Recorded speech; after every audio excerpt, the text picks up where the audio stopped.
రాజకీయాల్లో అతి తక్కువ కాలంలో అందలం ఎక్కిన నేత.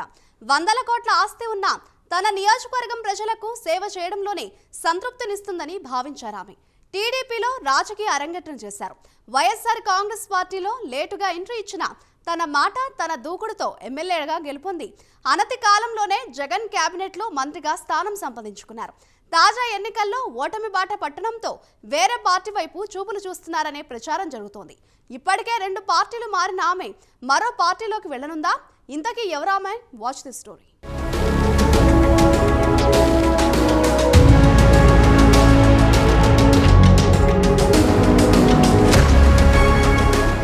విడతల రజని గుంటూరు జిల్లా చిలకలూరిపేట అసెంబ్లీ స్థానం నుంచి 2019 ఎన్నికల్లో తొలిసారి పోటీ చేసి గెలుపొందారు.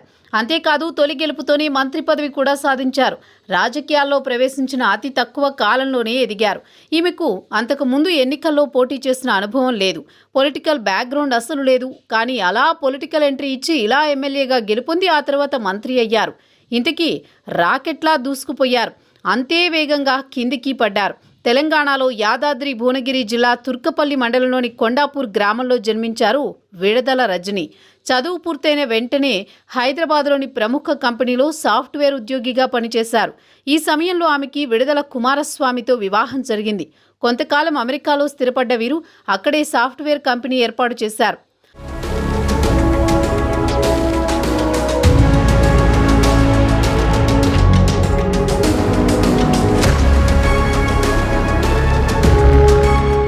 ఆర్థికంగా స్థిరపడ్డ ఆమె స్వదేశానికి వచ్చి ప్రజాసేవ చేయాలని భావించారు.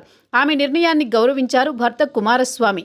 ఇలా 2014 ఎన్నికల సమయంలో చాలామంది ఎన్ఆర్ఐలు టీడీపీకి సపోర్ట్ చేయగా రజనీ కూడా సపోర్ట్ చేశారు. ఈ తరుణంలో విడదల రజని 2014లో నాటి చిలకలూరిపేట ఎమ్మెల్యే ప్రతిపాటి పుల్లారావు సమక్షంలో తెలుగుదేశం పార్టీలో చేరి తన రాజకీయ ప్రస్థానాన్ని ప్రారంభించారు. ఈ నేపథ్యంలో ఆమె విఆర్ ఫౌండేషన్ అండ్ ట్రస్ట్ను ప్రారంభించి పేద ప్రజలకు తన వంతు సహాయ సహకారాలు అందించారు. నిత్యం ప్రజల్లోనే ఉంటూ చిలకలూరిపేట ప్రజల్లో కలిసిపోయారు రజని.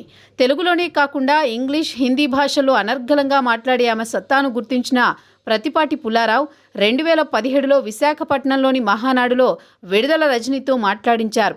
అదే ఆమెను రాజకీయంగా ఇంత దూరం తీసుకొస్తుందని ఎవరూ ఊహించలేదు. ఈ వేదికగా తన వాక్చాతుర్యంతో విడదల రజని అందరినీ అట్రాక్ట్ చేసింది. హైదరాబాద్లోని సైబరాబాద్లో మీరు నాటిన ఈ మొక్క అంటూ రజనీ చేసిన ప్రసంగం చంద్రబాబునే కాదు తెలుగుదేశం పార్టీ లీడర్ నుంచి క్యాడర్ వరకు అందరి దృష్టిని ఆకర్షించింది. ఇదే సభ వేదికపై నాటి ప్రతిపక్ష నేత వైఎస్ జగన్, ఆయన తండ్రి వైఎస్ రాజశేఖర్ రెడ్డిలను నరకాసురులు అంటూ అభివర్ణించింది.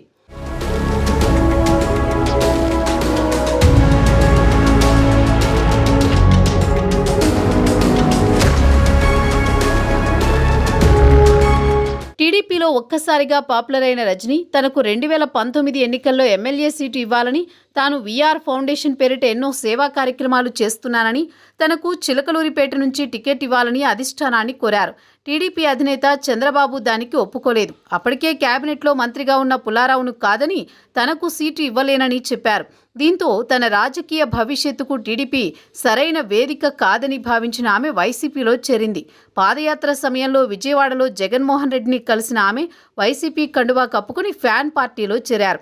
2019 ఎన్నికల్లో చిలకలూరిపేట నియోజకవర్గం నుంచి వైసీపీ అభ్యర్థిగా పోటీ చేసిన ఆమె టీడీపీ అభ్యర్థి ప్రతిపాటి పుల్లారావుపై 8,000 ఓట్ల మెజారిటీతో గెలుపొందారు. ఇలా పోటీ చేసిన తొలి ఎన్నికల్లో వైఎస్ఆర్ కాంగ్రెస్ పార్టీ విజయ ఢంకా మోగించారు.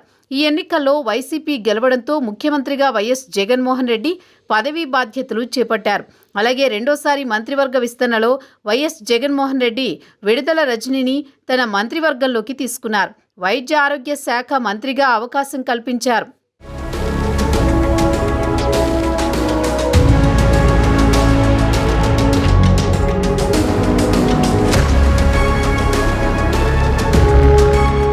కూటమి సునామీలో రజనీ కూడా కొట్టుకుపోయింది. ఈసారి గుంటూరు వెస్ట్ నుంచి పోటీ చేసిన రజనీ ఓటమి పాలైంది. చిలకలూరిపేటలో రజనీపై వ్యతిరేకత రావడంతో జగన్ రజనీని గుంటూరు వెస్ట్కు పంపారు. 2024 ఎన్నికల్లో ఓడిపోయిన రజనీ ఇప్పుడు పార్టీ మారే ఆలోచనలో ఉన్నట్టు తెలుస్తోంది. ఇప్పటికే 2 మాజీ మంత్రులు వైసీపీకి గుడ్ బై చెప్పారు. గుంటూరు జిల్లాకు చెందిన మరో మాజీ మంత్రి కూడా వైసీపీని వీడనున్నారని సోషల్ మీడియాలో తెగ ప్రచారం జరుగుతోంది. ఆ మాజీ మంత్రి విడుదల రజనీ అని ప్రచారం జరుగుతోంది. తనకున్న వ్యాపారాల నేపథ్యంలో బీజేపీ పార్టీలో చేరాలని అనుకుంటున్నట్టు వార్తలు వస్తున్నాయి. ఇప్పటికే బీజేపీ అగ్రనేతలతో మాట్లాడినట్టు తెలుస్తోంది. మరోవైపు ఎన్నికల్లో ఓటమి తర్వాత అధినేత వైఎస్ జగన్మోహన్ రెడ్డిని కూడా కలిశారు రజనీ. అంతేకాదు సోషల్ మీడియాలో కూడా యాక్టివ్గా ఉంటున్నారు. 4 రోజుల క్రితం వైఎస్ జగన్తో దిగిన ఫోటోను ప్రొఫైల్ ఫోటోగా పెట్టుకున్నారు. అదే ప్రొఫైల్తో సోమవారం రోజు బక్రీద్ శుభాకాంక్షలు తెలియజేస్తూ ఫేస్బుక్లో పోస్ట్ కూడా షేర్ చేశారు.